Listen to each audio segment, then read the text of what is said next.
Okay, hopefully you can hear this because I'm in my car and I think I think my phone is hooked up to my car right now. So I guess we'll check.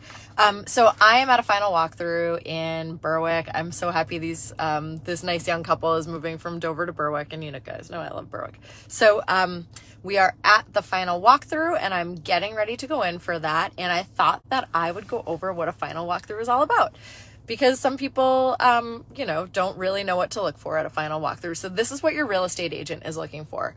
First of all, especially this time of year, now that the snow has all cleared out, we are looking for debris in the yard, any kind of trash or anything like that. That stuff shouldn't be there unless it was already agreed upon. The other things that we're looking for is to make sure that there's no major damage that has happened to the house since the last time you saw it, and really since the offer was made on the house. So anything that would warrant like an insurance claim, so damage to the roof, holes in the walls, which aren't necessarily an insurance claim, but anything major like that, something that may have happened in between the last time you were in the house, which was probably the inspection, and now. So the other thing we look for, and I'm going to read this off because it is on our listing agreement in Maine, and it's also on our purchase and sale in Maine. And these are the things that come with the house. And this is funny because this literally just happened 2 days ago.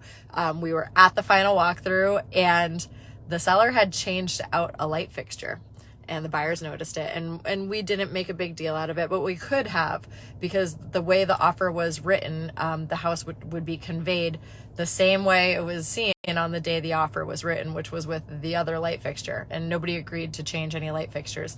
And sometimes sellers will do that. Sometimes they'll switch out appliances. So we look for that stuff. But here is what is included in the sale of a home. All fixtures. So a fixture is anything that requires a screwdriver to remove it from the house, including but not limited to existing storm windows, screens, shades or blinds, shutters, curtain rods. So notice curtain rods convey, but the curtains don't. Built-in appliances, heating sources and systems, including gas and or kerosene fired heaters and wood/pellet stoves. Sump pump electrical fixtures, hardwired generators, and landscaping. Landscaping was a new addition to the main contract a few years ago. There was something else that I just thought of that, and the house also conveys in broom swept condition. So the house doesn't have to be professionally cleaned, but it also can't be dirty. It would be this, broom swept condition is basically means that. Think if you asked your teenagers to clean the house and they thought they did a really good job, that's broom swept condition. So I'm going to go in and go to this final walkthrough. So let's talk about the consequences.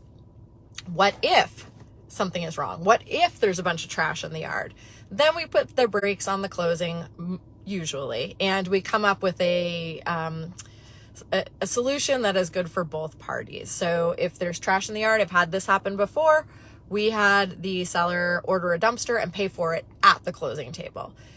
I've had cleaners come out before. I've called cleaners from the closing table and had them come out and clean the house. But we find some kind of amicable solution so that we don't have to stop a closing. I have stopped closings before, and I've had closings stopped before. So it's definitely an option. But that's that. Hopefully we don't need any of those options on this one. I will talk to you guys later.